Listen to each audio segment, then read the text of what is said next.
من هەر کە لە ئیبتیدایی بووم بێجگە لە کتێبی مەکتەب حەزم کرد کتێب بخوێنمەوە. باوکم کتێبی دینی هەبوو، من لە ئیبتیدایی قووەتم بەسەریان ناشکا. یەکەم کتێب لە ژیانی منە ئەم کتێبە بوو، سرود بۆ قوتابیان، لە ساڵی تقریباً 61-62 لە کتێبخانەی خەبات هەبوو لە سیسایق، نووسینگەی خەبات، جێریدەی خەبات. بازجار کتێب وشتیانە هێنا لەوێ دایانەنا. مامەم بەڕەحمەت بێ ئەم کتێبی لەوێ بینی بوو بە 50 فلس بۆی سندوو. ئەمە یەکەم کتێبە لە ژیانی منە کە دەستم کەوتووە کە خوێندوومەتەوە، سرود بۆ قوتابیان. ئیتر من پەیوەستی کتێب و کتێب خوێندنەوە بووم بێجگە لە دەرەوەی مەکتەب، یعنی بێجگە لە کتێبی مەکتەب. حەزمە کرد دایمە کتێبم هەبێ، حەزمە کرد کتێب خوێنمەوە، بە تایبەتی ماڵی ئێمە ماڵە مەلا بوو، دایمە مەجلیسی مەلایتیا بوو، دایمە مەجلیسی خۆنەوار و خۆندنەوە و ڕۆشنبیر و ئەمانە بوو. حەزمە کرد بچمە ناو کتێب و کتێب خوێندنەوە. یەکەم کتێبیش کە زۆر معجب بووم پێی، کتێبی حکایەتەکانی مەلای مەشهورە بوو، لە بازار دەست نەئەکە و یەکێ لەو مەلانەی کە ئامۆژەیە کردینیای مێ بە دەسوخەتی خۆم نووسیمەوە ئەمەیە. ئەمە هەموو کتێبەکەم بە دەسوخەتی خۆم نووسیەوە. ئەوەنە سەرسام بووم بە حکایەتەکانی و بە ئەو چیرۆکانەی کە لە کتێبەکە جێڕاوەتەوە، هەموویم بە دەسوخەتی خۆم نووسیەوە و کتێبەکە مایەوە بە مامۆستاکەی کە یابوومێ. دوایی من ئیتر کە تێکەڵاوی ڕۆژنامە نووسی و تێکڵاوی ئەدەب و ڕۆشنبیری و مەجالیسی ئەدەبی و کۆڕی ڕۆشنبیری بووم، بە حەقەت یەکەم کتێب کە چاپم کرد ئەم یادی 81 ساڵی ڕۆژنامە نووسی کوردیە. ئەمە بەرنامەیەک بوو لە تەلەڤیزیۆنی کەرکووکی ڕەشوسپی ئەو وەختە پێشکەشم کرد، کە بەرنامەکەمان پێشکەش کرد و تەواو بوو. بیرم لەوە کردەوە بیکەم بە نامیلکەیەک و چاپی بکەم. کردم بەم نامیلکەیە و چاپم کرد و ناومنا یادی 81 ساڵی ڕۆژنامە نووسی کوردی. دەنگانەوەیەکی باشی هەبوو. لە نوسخەم لەمە نارد بۆ دکتۆر کەمال مەزهەر و دکتۆر مارف خەزندار، ئەو وەختە لە رووسیا ئایان خوند. لەوێ زۆر معجب بوون پێی لە بەشی کوردی، زانکۆی ئەو وەختە لە زانکۆی بڵێن مۆسکۆ، لە بەشی کوردی داخلی منهەجیان کردووە ئەم کتێبە، ئەم نامیلکەی. یەکەم کتێب کە زۆر معجب بووم پێی، کە زۆر تەئسیری تێکردم بە حەقەت، کتێبێکە لە 74 لە شۆڕشی ئەیلولا لە ئەو وەختە لە ناوپردان بینیم، رحلة إلى رجال شجعان في كردستان. هي ڕۆژنامە نووسێکی ئەمریکی بە ناوی دانا ئادەم شمێدت، ئەو وەختە پەیامنێری ڕۆژنامەی نیویۆرک تایمز بووە. 3 جار هاتوۆتە کوردستان، لە 3 جاری لە 3 جاری جیاوازە. ئەم 3 جارە هەر 3 جارەکەی بە ریپۆرتاجی گەورە گەورە و ریپۆرتاجی چاک لە ڕۆژنامەی نیویۆرک تایمزی ئەمریکی بڵاو کردوتەوە. اینجا ئەم کابرایە هات، ئەم 3 جارەی کە هاتووە بۆ کوردستان کردی بەم کتێبە. ئەمە کتێبەکەیە، رحلة إلى رجال شجعان في کوردستان. زۆر بە وردی، زۆر بە درێژی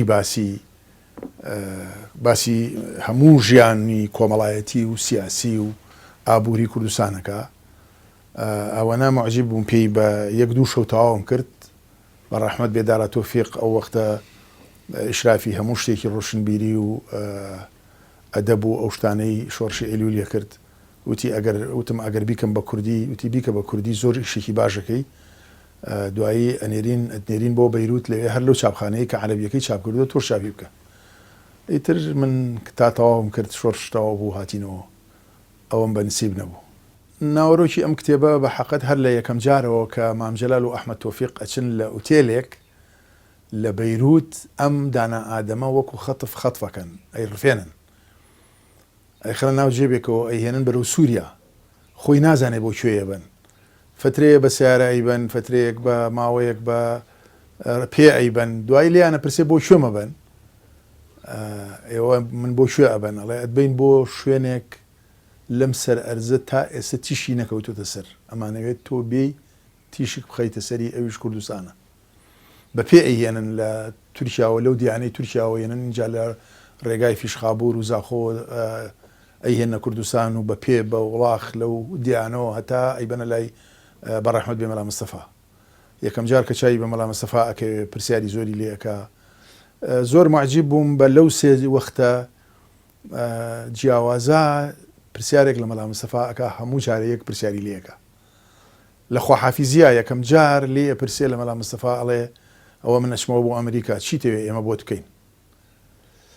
بە عەرەبیەکە ئاوای نووسیوە. مەلا مستەفا پێڵێ ساعدونا في إسقاط حكم عبد الكريم قاسم سنجعل العراق لكم أصدق حليف في الشرق الأوسط. الله يارمتيمان بن بۆ ڕوخاندنی عەبدولکەریم قاسم عێراقەکەین بە باشترین هینی ئێوە باشترین بڵێن هاوپەیمانی ئێوە لە هەموو ڕۆژهەڵاتی ناوەڕاستە. جاری دووەم لێ پرسێتەوە ئەڵێ ئەوە هاتووم بۆ لات ئەم جارە زۆر فەرقی هەیە لەگەڵ حکومەتە ڕێکوتووی مفاوەزاتت هەیە لێت لە ڕانیە ئەچێتە لای لە دوای بیسونەی حوزەیران لەگەڵ کۆمەڵی ڕۆژنامە نووسا لە بەغاوە ئەیهێنن. ئەڵێ وا هاتوومەتە لات و ئێسەوە ڕێکەوتووی لەگەڵ حکومەتە ئێستا ئەڕۆینەوە چی تەوێت لە من؟ ئەڵێ ئەی جارەکەی تر پێم نەوتی بۆ جوابەکەی وەکو خۆیەتی. جاری سێم دوای بەیانی 11 ئازار لەگەڵ کۆمەڵێ ڕۆژنامە نووسا ئەیهێنن لە ناوپردان لە حاجی هۆمەران لەوێ ئەچێتەوە لای مەلا مستەفا کە خواحافیزیەکە هەمیسان لێ پرسیڵەوە لە 11 ئازارە و ڕێکەوتووی لەگەڵ حکومەتە و حقوقێکی باشتان وەرگرتووە و هەموو شتێک ڕێکەوتووە لەگەڵ حکومەتە ئێستا چی تەوێت لە ئێمە بۆ بکەین؟ ئەڵێ ئیجارەکانی تر پێم نەوتی. مەلا مستەفا هەر سوورە لەسەر ئاینەکەی خۆی. لە شتێکی ترا زۆر ئەم کابرایە زۆر دقیق ئیشی کردووە لەسەر کوردستان هەمووی بە طبعاً بە وڵاخ بە هێسر و بە ئەسپ و بە ماین و ئەم شتانە گێڕاویانە بە کوردستانە و متەرجمی لەگەڵا بووە. زۆر بە دقیقی باسی هەموو شتێکەکە.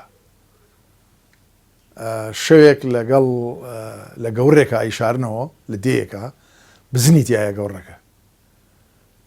ئیتر باسی بەعزێ شتەکات بە حەقەت لە ناو کووردا زۆر باسەکرێ ئەگەر درێژەی بیتێ ئەویش باسی کردووە.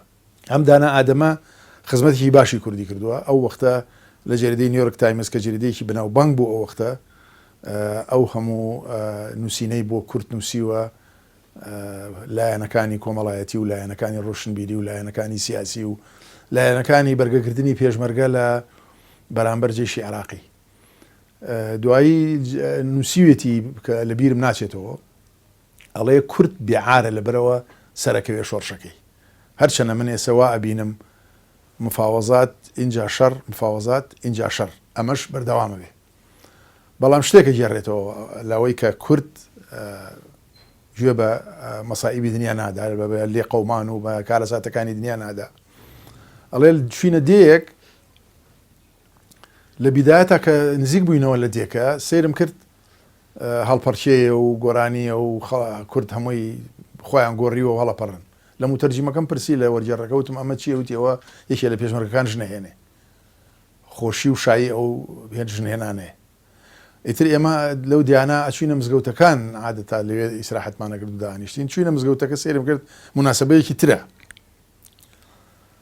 خەڵک دائنیشە و وردێک ئەخوێنن بە هینی خۆیان و دوایی خێراتنی خەڵکەکە ئەکەن ئەوانەی کێن. وتمە ئێمە چییە؟ وتی ئەوە یەکێ لە پێشمەرگەکان شەهید بووە ئەمە هێنا مەراسیمی ماتەمینیە بۆ یەجێڕن لە مزگەوتە. اینجا بیرم کردەوە وتم سەیری کە لەم دێ بچکۆلا لە شوێنێکەوە شایی هەڵپەرچەیە یەکێ ژنەهێنێ لە شوێنێکی تەعزیە و ماتەمینیە پێشمەرگەیەک شەهید بووە. لەبەرەوە زانیم کورد زۆر بەهێزە بەرامبەر بە کارەساتەکانی ژیانی. لەگەڵ کارەساتەکانە ژیان لای کورد بەردەوام بووە. من کە دەستم کرد بە وەرگێڕانی بۆ کوردی ئیتر دەستم پێ کرد بە حەقەت تا تقریباً 5-6 مانگم پێچوو تا تەواوم کرد کە تەواوم کرد فریان نەکەوتم بچمەوە بۆ لای کاکدارا تۆفیق و پێی عەرزی بکەم کە من کتێبەکەم تەواو کردووە. شۆڕش تەواو بوو لە مانگی 1975 ئیتر شۆڕش کۆتایی هات.